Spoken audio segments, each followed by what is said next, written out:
ظالم جس وقت ظلم کرتا ہے نا، اس وقت وہ یہ سمجھ بیٹھتا ہے کہ میں ہمیشہ اسی طاقت میں رہوں گا۔ ظالم جب ظلم کرتا ہے تو وہ سمجھتا ہے کہ شاید یہی قوت، یہی طاقت، یہی جوانی، یہی اقتدار یہ قائم رہے گا، لیکن کبھی ظلم کا راج قائم رہ سکا نہیں، رہتا ہی نہیں۔ یزید نے ظلم کی حد کر دی، جب تخت حکومت میں بیٹھا تو ظلم کی حد کر دی، حد کر دی اس نے سمجھا تھا کہ شاید یہ اقتدار میرے پاس رہے گا، شاید یہ تخت جو میں نے سجایا ہے اس پہ سجا رہوں گا، بنا رہوں گا، قائم رہوں گا۔ اسے سمجھ نہیں نہ آئی کہ حکومتیں ظلم سے نہیں عدل سے قائم رہتی ہیں۔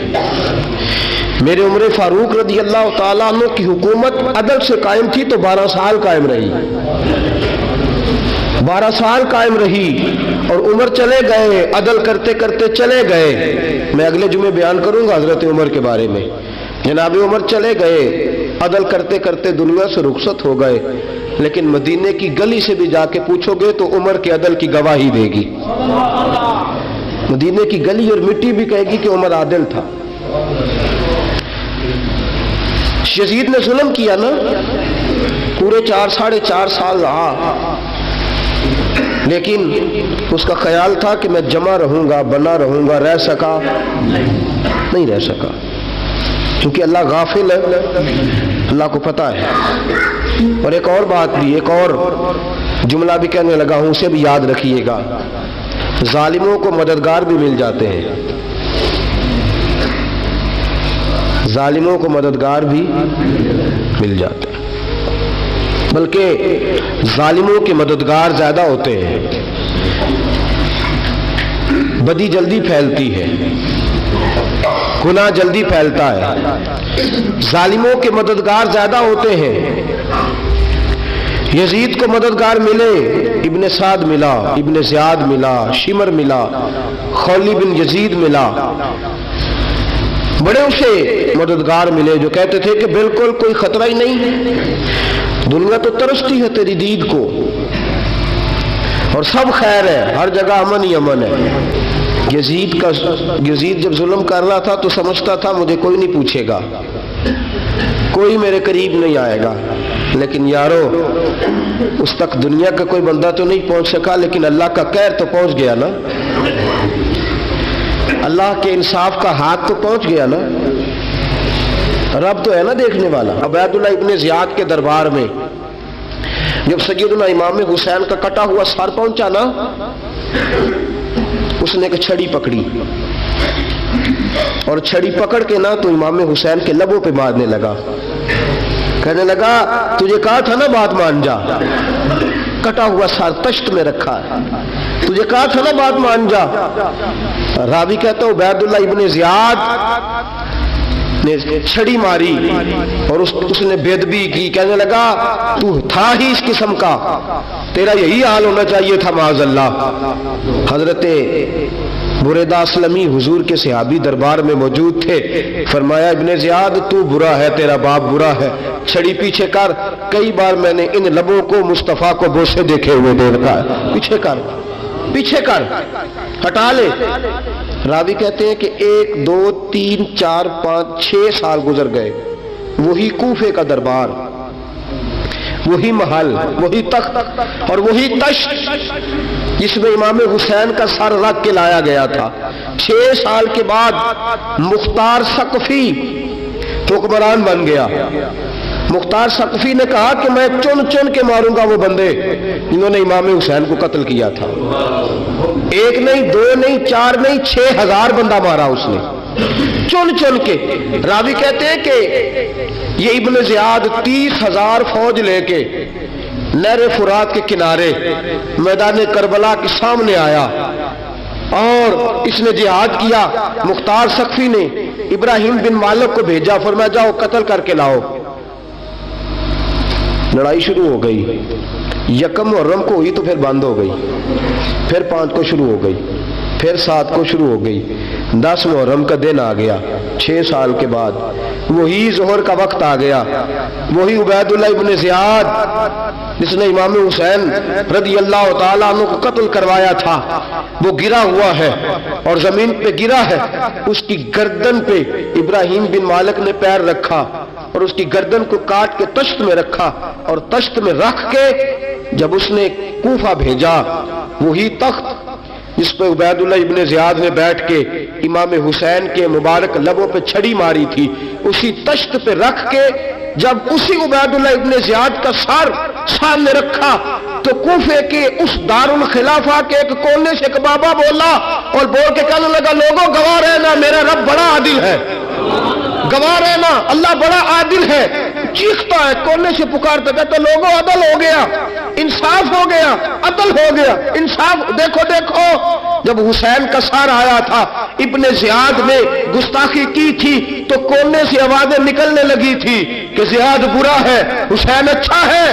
آج ابن زیاد کا سار آیا ہے، آواز پھر کونے سے نکلی ہے، لیکن آواز کیا گونج رہی ہے؟ آواز پھر وہی گونج رہی ہے، زیاد ابن زیاد برا تھا، حسین کو اللہ نے بڑی عزت عطا فرما رکھی۔ مکافات عمل، مکافات عمل، اللہ غافل نہیں ظالم جو کام کرتے، اللہ غافل نہیں۔ 6 سال کے بعد وہی دن، وہی وقت، وہی گھڑی، وہی لمحہ، وہی سارا نظام، وہی دربار، انسان ڈرتا نہیں، انسان باز آتا، عبرت پکڑتا۔ ابن زیاد اس وقت کہتا تھا کہ میں جاؤں حسین کے پاس، یہ میں جو ہوتی ہے یہ مروا دیتی ہے۔ شیطان نے کہا تھا انا خیر منہم، میں بہتر ہوں، بس ختم ہو گیا، ختم ہو گیا۔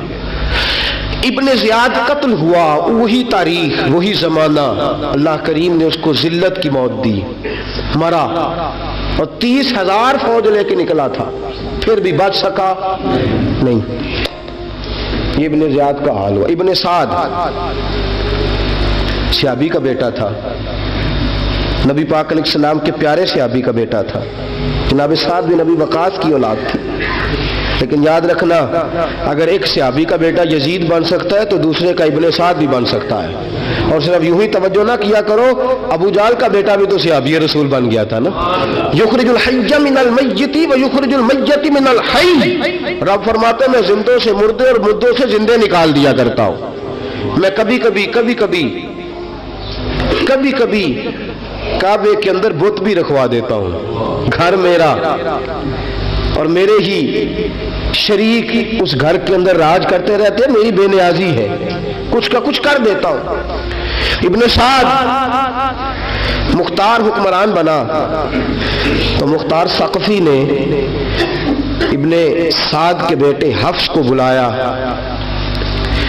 اور مزے کی بات یہ ہے کہ مختار جو بعد میں حکمران بنا نا، بڑی یاری تھی اس کی ابن سعد کے ساتھ۔ جتنے قاتلان امام حسین تھے وہ کوفہ چھوڑ کے بھاگ گئے، دوڑ گئے۔ اور ایک بات یاد رکھنا، ظالم بزدل ہوتا ہے، ظالم بزدل ہوتا ہے، اس کے اندر وہ اطمینان نہیں ہوتا، تو ڈر لگتا۔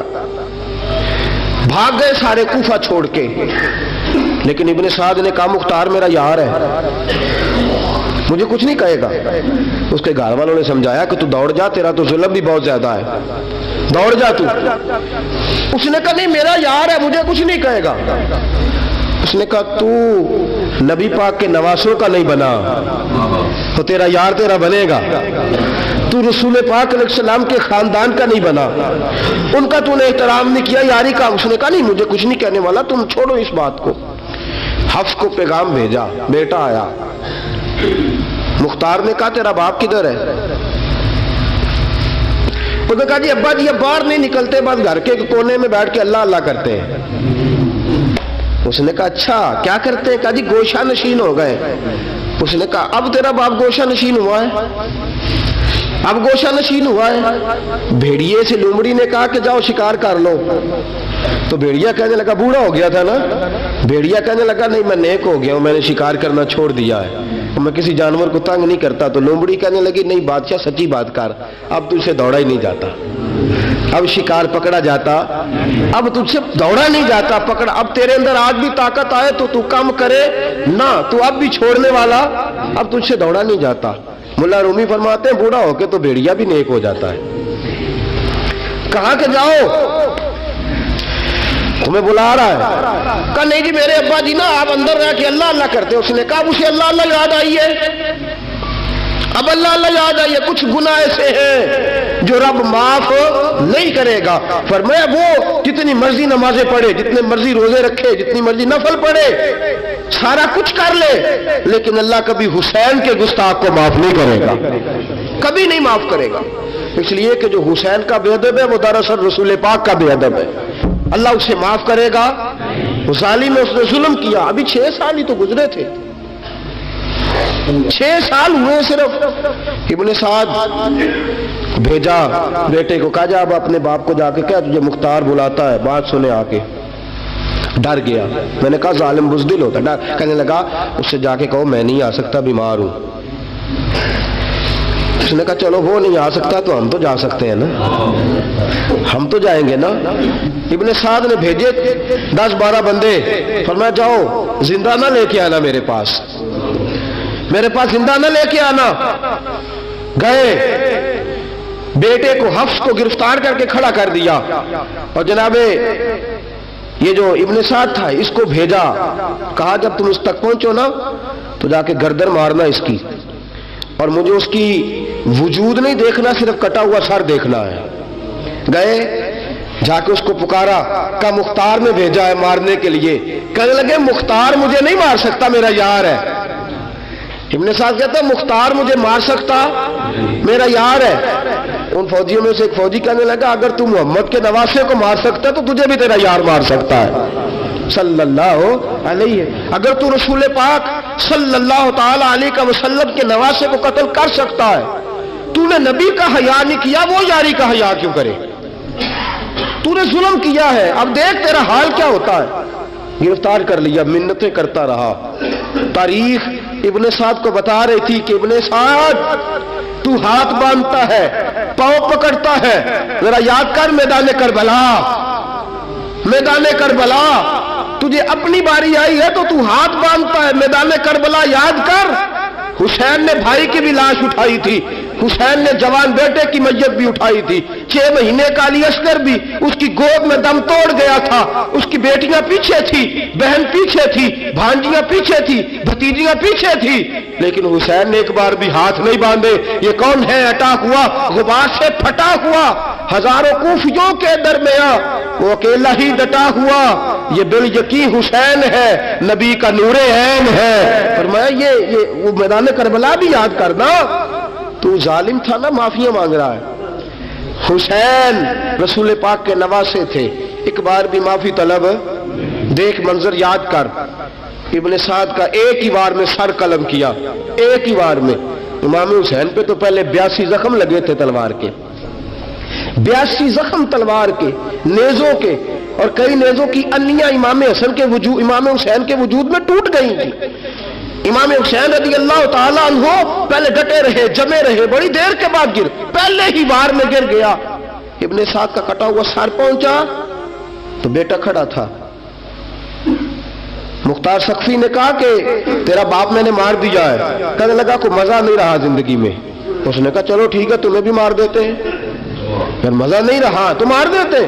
کاٹ دیا سر اس کا بھی, دونوں سر کاٹے, تشت میں رکھے, اور مدینہ منورہ حضرت محمد بن حنفیہ رضی اللہ تعالیٰ عنہ جو امام حسین کے چھوٹے بھائی تھے, جناب علی کی دوسری زوجہ کے بیٹے تھے, جناب علی کے صاحبزادے ان کے پاس بھیجے, اور بھیج کے کہا کہ لو ابن سعد کا سر حسین کا بدلہ ہے اور اس کے بیٹے کا سر علی اکبر کا بدلہ ہے. جب محمد بن حنفیہ کے پاس پہنچے تو آپ نے فرمایا یہ کمینوں کے سر میرے بھائی کے سر کا بدلہ ہو ہی نہیں سکتے. یہ کہاں حسین کا بدلہ ہو سکتے ہیں؟ وہ حسین ابن علی, وہ حسین ابن علی. حسین ابن علی کی شان رفت کوئی کیا جانے, حسن جانے, علی جانے, نبی جانے, خدا جانے.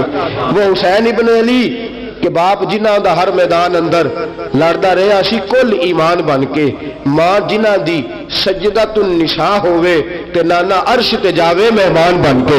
فرمایا یہ حسین کا بدلہ ہو سکتے ہیں؟ وہ خولی بن یزید، خولی بن یزید جس نے امام حسین کا سر کاٹا تھا، پتہ چلا نا، دیکھیں نا امام حسین کو کتنے موقع ملے تھے کربلا سے جانے کے، پہلے موقع پر ہی اور بن یزید نے کہا کہ امام آپ جانا چاہے تو میں رستے کھول دیتا ہوں، آپ تشریف لے جائیں۔ امام حسین نے فرمایا میں علی کا بیٹا ہوں، دوڑوں گا نہیں، میں دوڑوں گا نہیں، میں نہیں جانے والا۔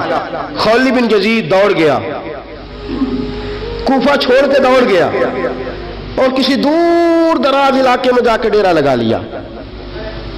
پھر وہاں سے واپس آیا کہ کسی نے کہا امن ہو گیا، آجا، آ گیا دوبارہ کوفے۔ مختار کو پتا چلا کہ آ گیا ہے، پھنس گیا ہے، گھر پہنچ گیا ہے۔ اس کی بیوی جو تھی نا خولی بن یزید کی، بڑی محبت کرتی تھی نبی پاک کے خاندان کے ساتھ، حضور کے خاندان کے ساتھ بڑی محبت کرتی تھی، اور محبت والوں کا انداز پتہ کیا ہے؟ رنگے چمن پسند، نہ پھولوں کی بو پسند، ہم کو ہے وہ پسند جسے آئے تو پسند، یہ انداز ہے۔ انداز محبت یہ ہے کہ نبی پاک کا غلام نہ ہو، سگا چچا بھی ہو تو مانتے نہیں، غلام نہ بنے، سگا چچا بھی ہو تو مانتے نہیں، اور نبی پاک علیہ السلام کا غلام ہو، چاہے حبش کا رہنے والا بلال ہی کیوں نہ ہو، سردار مانتے ہیں۔ یہ انداز محبت ہے۔ وہ بیوی بڑی محبت کرنے والی تھی، اس نے پیغام بھیجا، اس نے کہا آ گیا ہے گھر، بندے بھیجے، کہا جاؤ خولی کو پکڑ کے لاؤ۔ مختار نے کہا جلدی لاؤ، حکمران نے حکم دیا لاؤ، پکڑ کے گئے، گھر کے اندر گئے تو چھپ گیا۔ چھپا کہاں؟ ٹوکرے کے نیچے۔ میں نے کہا ظالم بزدل ہوتے، ایک ٹوکرے کے نیچے چھپ گیا۔ بیوی سے کہنے لگا، ان سے کہنا میں گھر کوئی نہیں، ان سے کہو میں گھر نہیں۔ بیوی کہنے لگی چلو ٹھیک ہے۔ دروازے پہ گئی، وہ کہنے لگے ہم خولی بن یزید کو گرفتار کرنے آئے ہیں۔ منہ سے پکار کے کہنے لگی گھر کوئی نہیں، منہ سے، اور ہاتھ کے اشارے سے کہنے لگی وہ ٹوکرے کے نیچے چھپا ہوا ہے۔ منہ سے کہنے لگی کوئی نہیں گھر، تاکہ سن لے، اندر سن لے۔ منہ سے کہنے لگی کوئی نہیں، ہاتھ کے اشارے سے کہنے لگی چھپا ہوا ٹوکرے کے نیچے۔ گئے، جا کے ٹوکرا ہٹایا، اپنے پاس بہت ساری دولتیں اور جائیدادیں وہ ساری دے دی۔ کہنے لگا یہ میرے پاس کتنا پیسہ ہے، یہ بہت سے کاغذات ہیں، یہ کتنے زیورات ہیں، لے لو، مجھے چھوڑ دو۔ انہوں نے کہا وہ حکومت کدھر ہے جس کے لیے تم نے حسین کا سر کاٹا تھا؟ کدھر ہے وہ تمہارے تخت، اور کدھر گئی وہ تمہاری سلطنتیں، اور کدھر گئی وہ تمہاری دولت اور اقتدار، اور کدھر ہے وہ تمہارا اسلحہ جس کی بنیاد پر تم نے رسول پاک کا خون میدان کربلا میں بہایا تھا، وہ ہمارے سامنے لے کے آ۔ کہنے لگا یہ تھوڑے سے انعامات جو میں نے اکٹھے کیے تھے، یہ دنیا کی گندی دولت، اس کے لیے میں نے میدان کربلا میں امام حسین کا مبارک سر مبارک تن سے جدا کیا تھا، لے لو، مجھے چھوڑ دو۔ انہوں نے کہا نہ دنیا میں لے تجھے چھوڑیں گے، اور نہ اللہ ہی تجھے قیامت کے دن چھوڑے گا۔ گرفتار کر کے لائے، گرفتار کر کے لائے۔ مختار نے کوفے کے بازاروں کے اندر اعلان کیا کہ آؤ باہر نکلو، تمہیں بتاؤ حسین ابن علی کا خاندان گرفتار کر کے انہی کوفے کی گلیوں میں پھرایا گیا تھا نا، یہی گھمایا گیا تھا، آؤ تمہیں دکھاؤں خدا کا انتقام اور اللہ تبارک و تعالیٰ کا انصاف تمہیں دکھاؤں، آؤ میدانوں میں نکلو، گھروں سے باہر آؤ۔ مختار ثقفی اگرچہ بندہ آباد میں یہ بھی ٹھیک نہ نکلا، لیکن بعض اوقات میرے نبی پاک علیہ السلام نے فرمایا اللہ اپنے دین کا کام اپنے نافرمان سے بھی لے لیا کرتا ہے، اس نے کام لینا ہو فاسق سے بھی لے لیتا ہے۔ اللہ نے لے لیا کام، نکلو میدانوں میں، نکلے باہر، چوک بھر گئے، گلیاں بھر گئیں، کوفے کے محلات بھر گئے۔ مختار نے کہا لوگوں 6 سال پہلے کی تاریخ بھی ذہن میں رکھنا، اور آج کا دن بھی تم کبھی مجھے وہ خولی بن یزید ہے کہ یہ نعرے لگاتا تھا کوفے کی گلیوں میں کہ میں نے حسین کا سر کاٹا ہے، میں نے حسین کا سر کاٹا۔ تمہارے سامنے کھڑے، پوچھو اس سے پوچھا بھی تو نے حسین کا سر کاٹا؟ کہنے لگا جی میں نے تو بالکل نہیں کاٹا تھا، میں تو انعام کے لیے نعرے لگاتا تھا، میں نے تو نہیں کاٹا۔ اس نے کہا چلو ابھی کرتے ہیں تیرا بندوبست۔ زخم لگائے تلوار کے ساتھ، اس کے وجود پر زخم لگائے، اور جب نڈھال ہو گیا، خون بہہ گیا، زمین پہ گر گیا، تو مختار نے کہا اس کے وجود کو آگ لگا دو، زندہ کو جلا دو۔ جب وہ جل رہا تھا راکھ اڑ رہی تھی، لوگ کہہ رہے تھے کہ دیکھو یاد رکھنا اللہ نے رسی ڈھیلی کر دی تھی، اب رب نے رسی کھینچی ہے، تو دیکھو خدا سے بڑا کسی کا انصاف نہیں ہے۔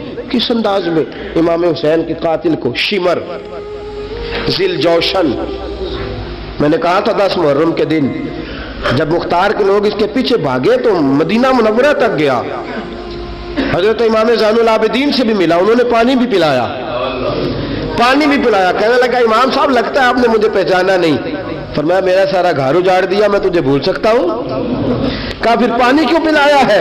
فرمایا بند کرنا تمہارا کام ہے اور دشمنوں کو پلا دینا یہ ہمارے خاندان کا رواج ہے۔ فرمایا میرا سارا گھر اجاڑ دیا، تجھے کبھی بھول سکتا ہوں؟ بھول ہی نہیں سکتا، لیکن چونکہ ہمارے گھر کا کوئی مزاج ہی تھوڑا منفرد ہے، ہمارا کوئی انداز ہی تھوڑا مختلف ہے۔ شمر دوڑتا امام زین العابدین سے کہنے لگا پناہ، مجھے پناہ ملے گی؟ آپ نے فرمایا جسے اللہ پناہ نہ دے اسے بندہ بھی نہیں دے سکتا، تیرے پاس اب چارہ کوئی نہیں، اس لیے کہ اب تجھے دیکھے نا، یاد رکھنا ظالم دوڑتے ہیں نا، جب ظالم دوڑتے ہیں تو پناہ مانگتے پھرتے ہیں، جب ان کا توتی بولتا ہے تو کہتے ہیں ہم چما دیگرے نیست، ہمارے جیسا کوئی اور ہے ہی نہیں، اور جب رسی کھینچتا ہے اللہ تو پھر بھاگے پھرتے ہیں گلیوں اور بازاروں میں، دوڑے پھرتے ہیں۔ اس لیے کہتے ہیں کہ ڈر کے رہنا چاہیے، ڈر کے۔ آج ان کے ساری شمر کو کہا کہ تو اب تجھے کوئی پناہ دے نہیں سکتا، اس لیے کہ تو اللہ کی پکڑ میں آنے والا ہے۔ شمر دوڑتا دوڑتا ایک گاؤں میں جا کے چھپ گیا، وہاں کے لوگوں کو مارا پیٹا، کہا قبر کسی نے بتایا تو گردن اڑا دوں گا۔ رات کا سناٹا چھایا تو مختار سقفی کا گروہ پہنچ گیا، شمر کو گرفتار کر کے لایا۔ مختار سقفی نے کہا کہ اس کے نا ہاتھ اور پیر باندھو، یہ پانی بند کرتا تھا میرے امام کے بچوں پر، یہ پانی بند، اور نعرے لگاتا تھا، کھڑا ہو کے کہتا تھا کہ امام پانی جانوروں کو دوں گا، درندوں پرندوں چرندوں کو دوں گا، لیکن اگر علی اصغر مانگے گا تو پھر نہیں دوں گا، علی اکبر مانگے گا تو پھر نہیں دوں گا، عباس مانگیں گے تو پھر نہیں دوں گا، اگر زین العابدین مانگیں گے تو نہیں دوں گا، سکینہ شہر بانو اور زینب کو پانی نہیں ملے گا، باقی ساری کائنات پیے گی، آپ کو نہیں ملے گا۔ یہ وہی شمر تھا، گرفتار کر کے لایا، 3 دن تک پیاسا رکھا اور زبان اتنی لمبی باہر نکل آئی، العطش العطش کی آوازیں بلند کرنے لگا۔ کہا جناب اس کا کرنا کیا؟ کہا اس کے ہاتھ باندھ دو، پیر باندھ دو، اور جو بھوکے کتے ہیں نا جن کو کئی دنوں سے میں نے بھوکا رکھا ہوا ہے، وہ کتے اس پر چھوڑو، اور جب کتے اس کا گوشت نوچے تو کوفے کے بازاروں میں اعلان کرنا کہ جو نبی پاک کی اہل بیت کا گستاخ ہو اسے اسرائیل بھی جان نکالنے نہیں آتے۔ کتے نوچتے ہیں، تڑپتا ہے لیکن جان نکلتی۔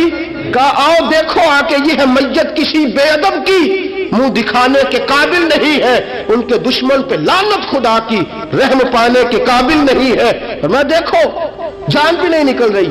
فرمایا یہ وہ ہے جس کو 2 گز زمین بھی نہیں مل سکی، کتوں کے پیٹوں میں اسے جگہ ملی ہے، یہ وہ تھا۔ تو جناب امام حسین رضی اللہ تعالیٰ عنہ کے خاندان پہ پانی بند کرنے والا تھا۔ میرے عزیزو دیکھو، رب فرماتا ہے کہ میں کبھی کسی ظالم سے غافل نہیں